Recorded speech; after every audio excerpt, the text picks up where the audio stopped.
This episode is brought to you by Blood Lubricants. Blood carries a high-performance line of synthetic racing oils, and they've got you covered for all sorts of dirt racing applications. Engine oils, gear oils, suspension fluid, cleaning products, you name it, they've got it. Sprint car driver Brock Zierfoss uses Blood products, and he says since switching to the Blood line, they have seen significant improvements in their engines and rear ends after putting them to the test night in and night out under extreme load and heat. They've got a great racer support program that offers discounts on products plus free swag, and they support hundreds of racers across many divisions throughout the country. To check out the support program, find out more information, or to buy, visit bloodlubricants.com. That's BLUD lubricants.com.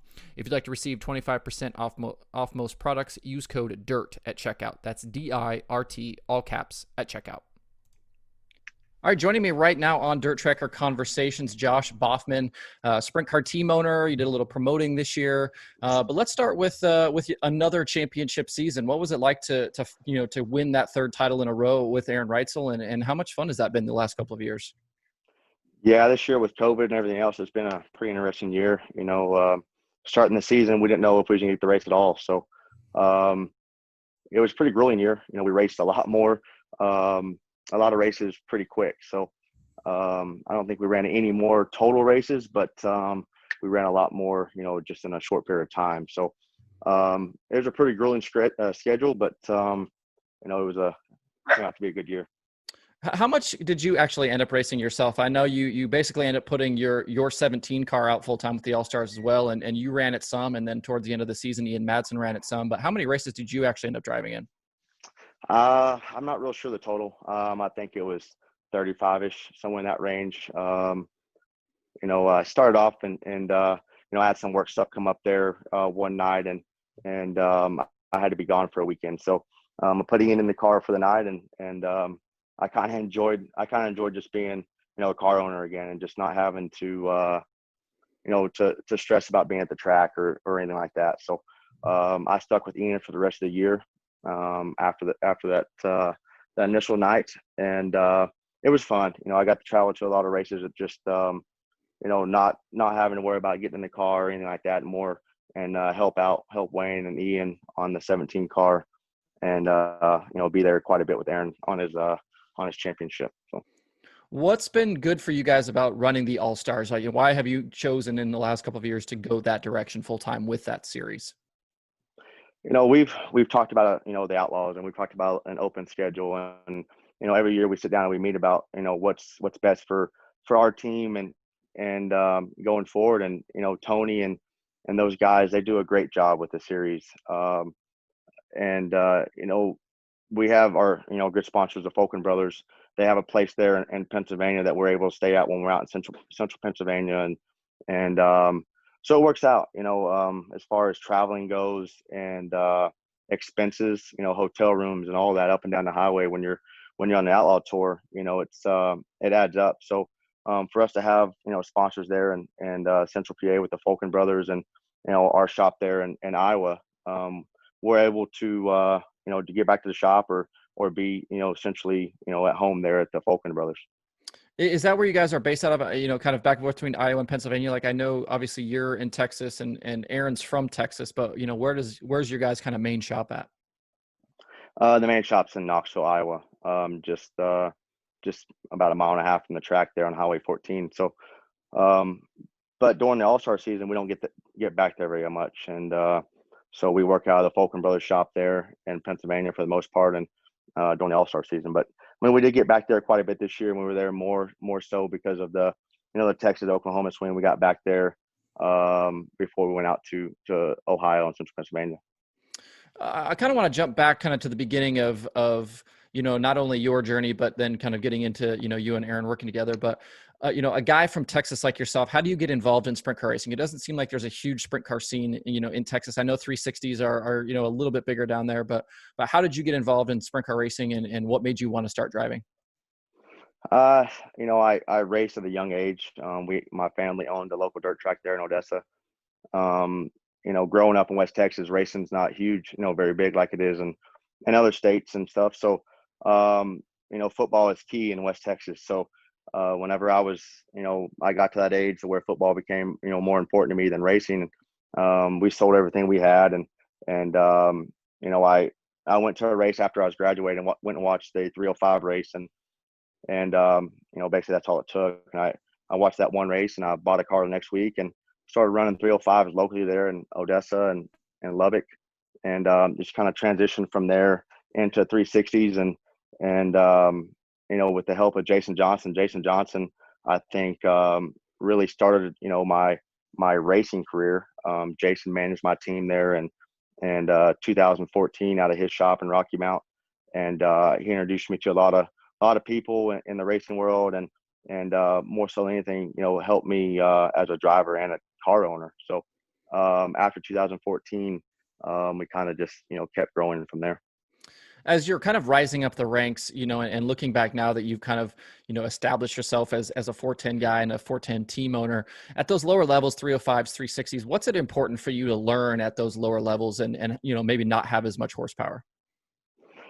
Yeah, I go back now, and 305 is a growing series all over the country, and everybody always asks me. I have a young son that's just started in the micros, and which level am I going to take him to, I feel like the 305 level teaches you some bad habits going into a 360 or 410. Just because of the horsepower difference and the different things that you have there. So I think my transition with my son, and if I could go back and do myself, would be a 360 to a 410, or even straight to a 410 at that age. But because it is a big transition, it's pretty easy to go from a 410 back to a 360, but it's tough to get out of a 360 and go into a 410. Night after night. That's why Aaron came out of 360 deal, and we decided to go all 410 racing, with the exception of a few 360 races here and there. So just because it is a hard transition to go back and forth. So what's the micro ranks like around you? You said your son's getting going. Is it a growing scene? It seems like certain places of the country, there's big kind of communities of micro racers. But what's it like around you? Around me, there's still nothing close. I would say that even for my son, the closest track we're going to get to would be up in Oklahoma, or even in Dallas area, which is 4 or 5 hours from me from my home. So we have to travel quite a bit to do micro racing, but there is a huge with the ASCS group there, and those guys with the micro group, Terry and those guys do a great job with that deal. So there's plenty of races in the micro deal, and lots of cars to every night we showed up. So I'll see how that goes, and try to do some traveling with him here in the near future. Do you remember your first opportunity to get in a 410 sprint car? Yeah, I was at Farmington, Missouri, which is a tight, bull ring type place, and it was quite the experience. Me and Wayne Pretty, Wayne was my crew chief at the time, and we bought one to have in the trailer, because it's always good to have a 360 410 in the trailer when you're running an open schedule, because you never know where you're going to be in the country. So we went to Farmington, Missouri, and it was quite the experience, rolling out there, not only in a 410, but learning how to qualify and do different things that you don't get to do in a 305 or a 360, and learn how to, the 2 laps is very important in 410 racing, qualifying. So it was quite the experience for us. Did you, how long did it kind of take you to feel comfortable in a 410? Obviously I would imagine you weren't comfortable on that first night, but how many nights do you think it was before you finally were like, okay, I kind of get what I'm doing here? I'm still working on that. So no, it takes, it took us 15, 20 nights before we finally got to where, I felt like I could drive the car and the car wasn't driving me. But, it still go back to me being out of the seat or trying to get back in the car here and there. It still takes a few nights to get, accustomed to the speed and stuff like that. I mean, people don't realize how fast you're truly going in a 410 car, and it's it's an adrenaline rush that I love, and going into next year, I'm not going to do a whole lot of racing myself, if any, but it's something that I'll fall back on. I've always told myself that if I can't at least be competitive going into a night and give ourselves a fighting chance, that I was going to be done. So. It kind of, in that same line of questions, once you finally get in a 410, do you remember the first opportunity to kind of go race in a big time field, All-Stars, Outlaws, something like that? Were you nervous? Were you kind of, heart pounding, things like that as you kind of roll out for qualifying in heat races and things like that? Yeah, absolutely. I think the first, that I can remember was going to Ohio Speed Week shortly after that race there and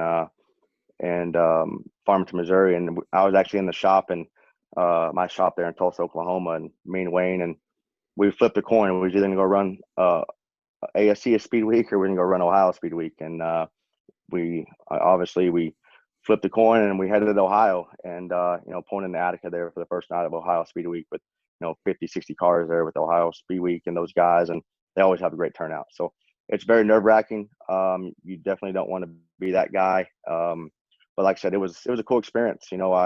I raced Ohio Speed Week there for a few years while I was still in the 360 ranks, and there was a year that I came off and I went back to 360 stuff after Ohio, and I felt like we was on the podium just about every night. It's just it was great. 410 race when I was running 360 was a great training tool per se. To go back to the 360 ranks. You talk about Jason Johnson, and I'm curious, about your relationship with him, how you got to know him, and what he taught you as you guys were working together. Yeah, Jason, early on in 2012 and 13 with when I just started, getting into 360 racing, coming from the 305 stuff, I reached out to Jason and I actually bought one of his engines from him, and we, stayed friends, and he helped me from that point on. The following year, I switched over to Fords. That was about the time Jason was on the Ford deal with Roush, and we switched over to Fords with them, and like again, he helped me every night, whether we was at the track or I could call him or text him and say, hey, listen, what am I doing wrong here?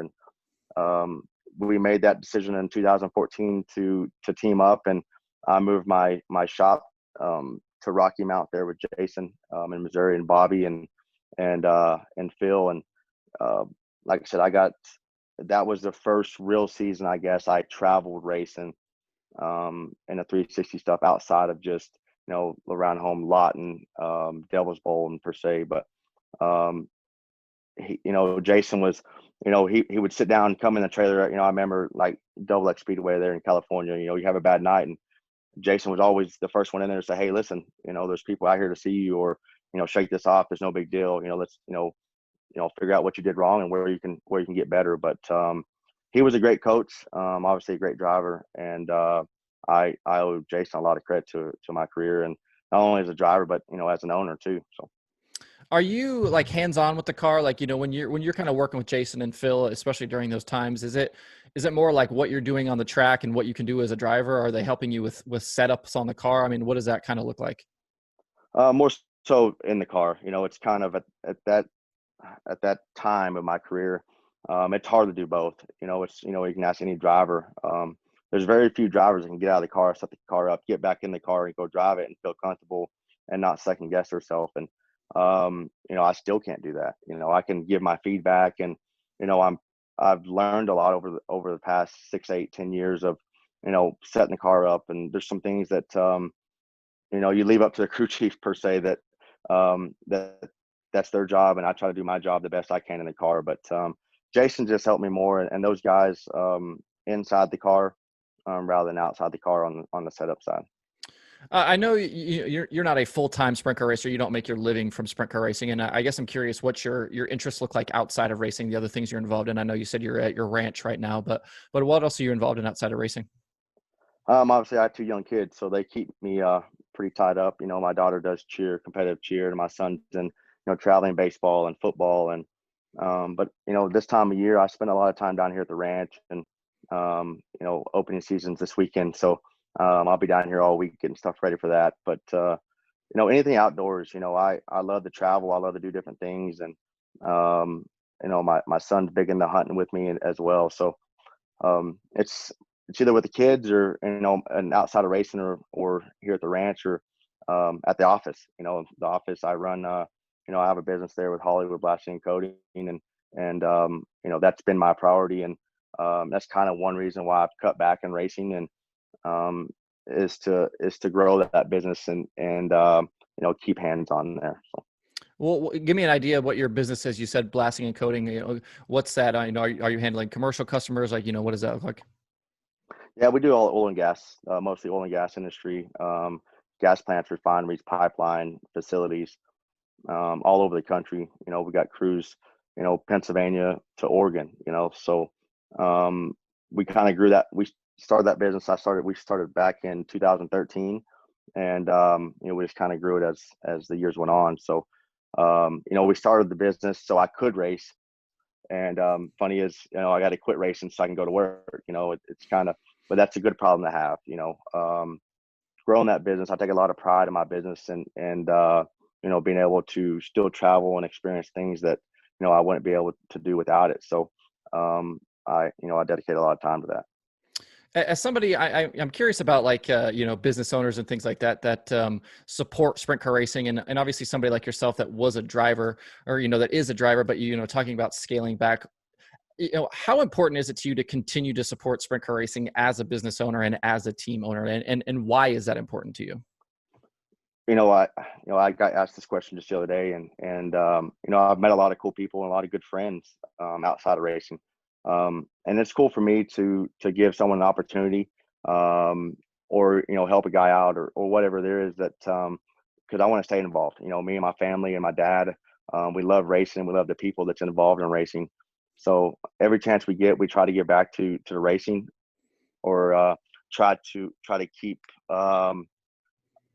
keep a car out there, keep a car racing to where I'm not a great spectator. I'll be the first to admit that I'm not going to, show up to a racetrack where I don't have anything invested and sit there in the stands and watch a race. I'm either going to be in the car or I'm going to have, a car in the field that I'm, supporting or own. So that's one reason why we stay so involved. You and Aaron Reutzel obviously have been a very potent combination here the last 3 years, winning 3 straight All-Star titles. How does that deal come together for you guys to work together and for you guys to team up a couple of years ago to then go full-time racing? It goes back to me scaling back and going, spending more time with my family and the kids. And kids were getting older and traveling every weekend. And those are times that, I wasn't gonna get back as they grow older. So, and then, with the business stuff, I decided, hey, if I can race 20 races a year, 30 races a year, that's fine. If I don't get to race any, that's fine. But again, we want to keep going and racing and keep staying involved. So we helped out Aaron the year before on a small part, just sponsored his own team. And we sat down and figured out, what do we want to do? What do we want to go next? Do we want to shut everything down or do we want to keep going and racing? And the first person that came to mind was Aaron Reutzel. And we were great friends with him then. We're still friends now. And the thing about Aaron is he doesn't show up to run second. A lot of people don't like that, but he doesn't bring his friends to the track. I mean, at the track, he brings them with him. So, and he doesn't care who he upsets. And that's kind of the way I live life too. It's he showed up to win every single night. So. You guys have obviously had a ton of success, big wins, a couple of championships now at this point. Is there one thing you can point at, or maybe a couple of things you can point at that have been really special for you the last 3 years working with him? Yeah, I got to be at the Tuscarora 50 last year when Aaron won the Tusky 50, and I mean that's quite the accomplishment to go in there and to win a race, but to win the Tuscarora 50 and pass Lance DeWeese and those guys that are so dominant there. It makes you proud as a car owner or as a partner with Aaron, to be a part of that. So, and then we've had great success at Knoxville, the Nationals with Aaron. We've had really good success there. So, there's a lot of things that, throughout the past 3 years that, looking back at now, that's been pretty cool for us. How involved are you kind of on a day-to-day basis? Are they calling you, giving you updates? Are you, are you kind of business managing the team? Give me an idea of your role on a day-to-day basis with the team when the season's going on. I talk with the guys about every other day. I don't like to talk on the phone a lot, and I tell the guys all of that a lot. So if you have a problem, if there's something you need, send me a text or whatever. But we stay involved. I try to get out to the shop the best I can and when I can, but again, that takes time away from my family and away from the business. So I normally fly in on the weekends to the races and see the guys, there at the track. But, as far as finances go and stuff like that, obviously I'm involved because, it boils down to that's me. So, but yeah, I mean, we stayed connected, about at least every other day. So. You got involved in some promoting this year, and with your family owning the track before, I'm guessing that's not the first time you've promoted some racing. But why was that important to you to promote that race? And what's it like trying to promote during a pandemic, for gosh sake?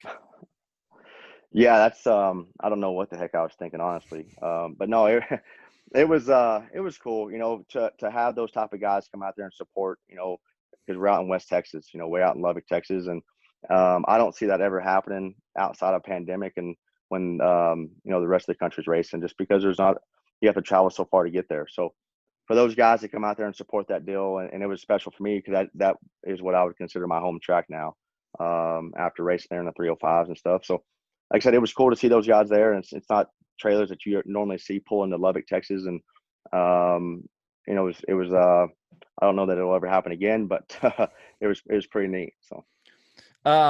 Obviously you are, have been partnered up with Aaron the last couple of years. It sounds like things are changing. What's next year going to look like for your team, and what's happening with Aaron?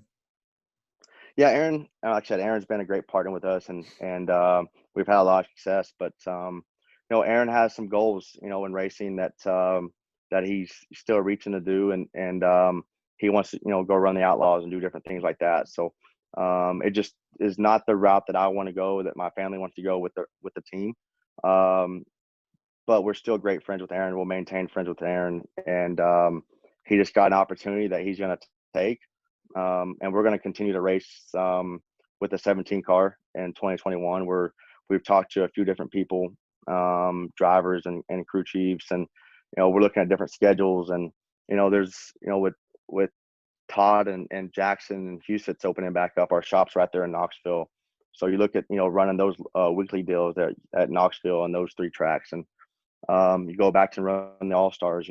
They run a great series there. So there's a lot of options that we're looking at going into 2021. But the main thing is we're going to put a schedule together that best fits the way we want to run our team and with what our partners want. We have some great partners and sponsors that we have now that's going to maintain and stay on board. But we also have some new partners coming on board too. So they're a big part of what we do. So in this decision process, they're 100% a part of it. What's your kind of timeline for figuring all of this stuff out? Is it, is there a hard date, or, are you not worried about timelines at this point? I'm not real worried about that timeline at this point. We're in November, now. So I'd like to have something put together here in the next 3 to 4 weeks, at least, so that we can start building on, 2021 and getting everything going in that direction. But I want to make the right decision. One of the main reasons we chose Aaron is because, we're friends with him. We get along with him. Everybody always asks, which route you're going to go if Aaron leaves, or which, I don't have that answer, because it has to be a good fit for us. You know what I mean? I'm not just going to hire a driver that doesn't fit in well with what we're doing or want to be every weekend, because we go to the racetrack to have fun. If we're not having fun, I don't want to be there. So if I want to go be stressed out or something like that, I'll stay at the office. But that's key in who we're picking going into 2021. That's one of the main things we're looking for. But obviously we want to win races. Aaron won a lot of races and was very successful in the 87 car. So we're not going to go there to run second again. We're going to go there and win races, and we'll try to put the best team together we can. I would imagine, just knowing the sprint car community like I do, that it's probably been rumored out that this was going to happen with Aaron. When that starts happening, and you are the owner of a car that's won 3 straight championships like it has, have you been getting a lot of phone calls? Have you been getting a lot of text messages from drivers saying, hey, look at me for your car for next year? Yeah, I'm going to hire an answering service, start answering my phone. Today it's been blowing up, and but no, it's part of it, and there's drivers that's lost their job, and I'm doing the same thing. I've reached out to them as an owner, and it's part of it's no different from any other sport in the country. When you're a free agent or you're a team looking for your next great guy, you're going to make those calls. But there's, I get caught up a lot in the social media stuff, and I get on there and read some forums and hose heads. And it's funny to me that, everybody knows our plan or what's going on before we even know our plan, so I get a good kick out of that. I was reading on hose heads just the other day that, they had mine and Aaron's, 2021 already planned out before we even had it planned out. So, the main thing that, you know, me and Aaron and my family, we're not splitting because of, any reason other than Aaron has some goals he wants to do. And he's got a great opportunity to go do those things. And we're going to maintain friends, and our families are great friends. And he lives there in Knoxville, so he's going to live down the street from the shop. So, I think it'll be, I wish him nothing but success going forward. And like I said, it's just a great deal for him. As you're evaluating drivers to put in your car for next year, what are you doing to do that? Are you talking to other drivers and crew chiefs? Are you, watching old races? Are you looking at stats? Like, how are you going to decide, which guy is going to be the right guy for you? I've been around racing, enough here, in the past to kind of know which route I want to go and who's available, and know some of the characters of the drivers and what fits best for our team. One thing about the 87 team is, looking back at it, we've won 3 championships with 3 different crew chiefs. That says a lot for Aaron. It says a lot for the team and how hard they work, but more so than anything, it's because everybody gets along well together. We could hire, any crew chief out there, but if they don't get along with the driver, or the guy, the car chief doesn't get along with the crew chief, it's never going to work, so I look at a lot of character and what team I'm putting together. If the driver can work well with the crew chief and vice versa, or if even the driver can work well with me and my family as being owners. Because if we ain't seen eye to eye, it ain't ever going to work, so that's the main thing I look at is, a driver's past and success they've had in the past, or the future they're going to have. They may not have got that opportunity yet going into their career, their young career, to be able to have that type of success. So those are the type of things, I'm playing out right now. Looking for sponsors and being able to continue funding your team is obviously incredibly important. And I'm curious what your kind of view of the business around sprint car racing looks like right now. Is there a lot of interest from sponsors? Is it difficult? Is it easy? Is it kind of somewhere in between? What is your sense right now of the kind of state of the business of sprint car racing? Getting sponsors is tough. I mean, any car owner or driver will tell you that. But our partners we've had, Kurt and Devin Fisher, they've been a part of my racing team since I was with Jason Johnson in 2014. And the Falcon brothers, they've been a great partner with us in the last 3 years. And these are guys that we built relationships with, and over the past 3, 4, 5 years. But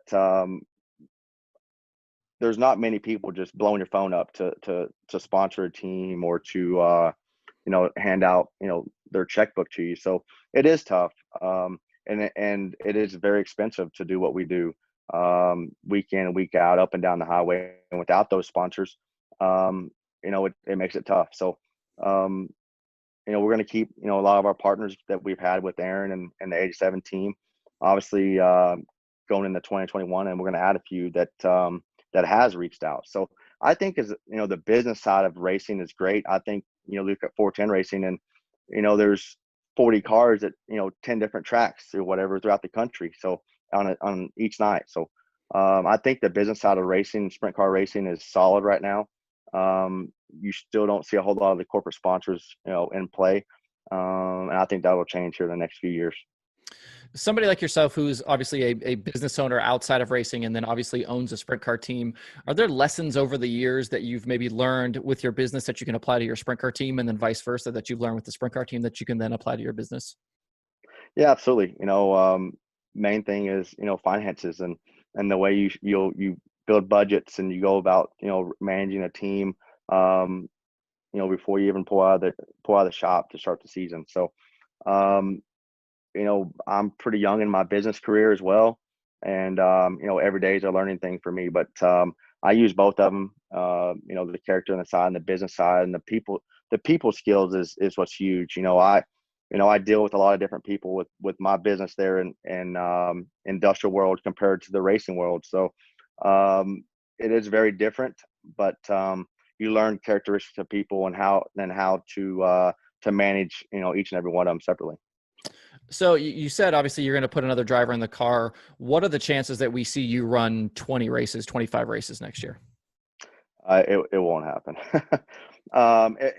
Obviously, I'm not willing to just give it up completely, but Knoxville's right there and my shop's right there. So, I wouldn't put it out that I wouldn't, come in for a weekend or, race a couple of weeks before the 360 Nationals and 410 Nationals and run those events just because they're cool events. But like I said earlier, I feel like even, now not racing as much as I have in the past or whatever, we're still competitive. We're still out there racing, but it's hard to do with the talent that's out there to come in and run 5 nights a year and be competitive. It's very tough. I mean, it's hard to run 50 nights a year and be competitive. So um, I'm not going to go out there and do that unless it's just a spur of a moment type deal where I get the opportunity to go race or I have a free weekend. But for the most part, my racing career will be pretty slow this next year in 2021. I don't know what 2022 looks like.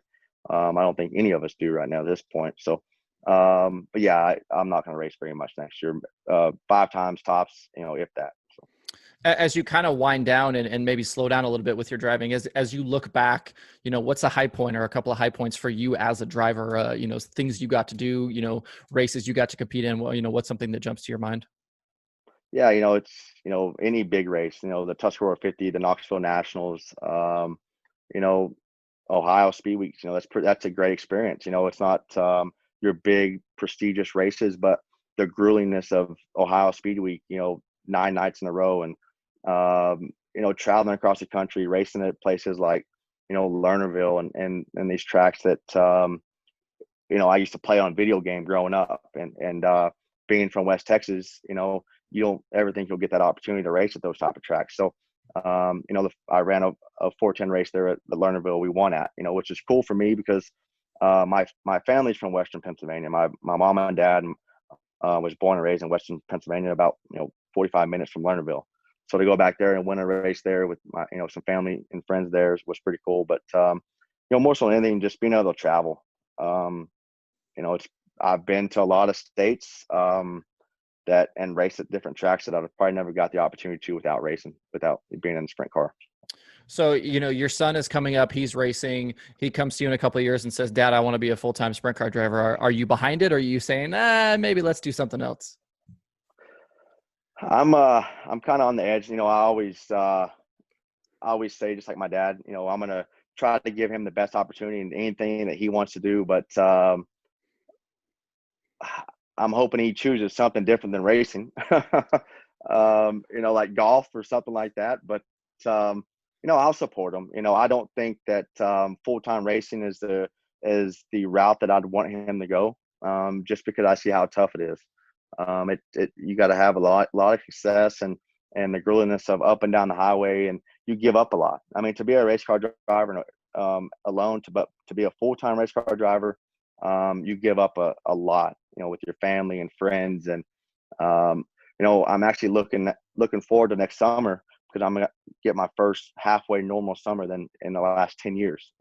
My boat sits on the boat slip at the lake house, and I get to it one time a year maybe. And so it'd be cool to go down there and hang out with some friends that haven't got to hang out with in a few years because I am traveling so much. So I don't want him to give that up. So I would try to persuade him to go in a different direction. But Well, I appreciate you taking some time today, and I'll let you go. But what's the wintertime look like for you right now? Are you going to spend most of your time at the ranch? Are you going to do some traveling? What's that look like for you? I'm going to spend some time down here at the ranch, but obviously with business and stuff going. But I'm going to have to spend some time in Knoxville, building that new team and building those relationships with whoever we go with for 2021. And so I'll be all over the place, down here at the ranch or at the house. But I'll spend a lot of time there at the shop in Knoxville too. So. Cool. Well, Josh, I appreciate you taking some time today and talking racing and letting us know what you got going on for next year. All right, man. I appreciate it. Thank you very much. Mm-hmm.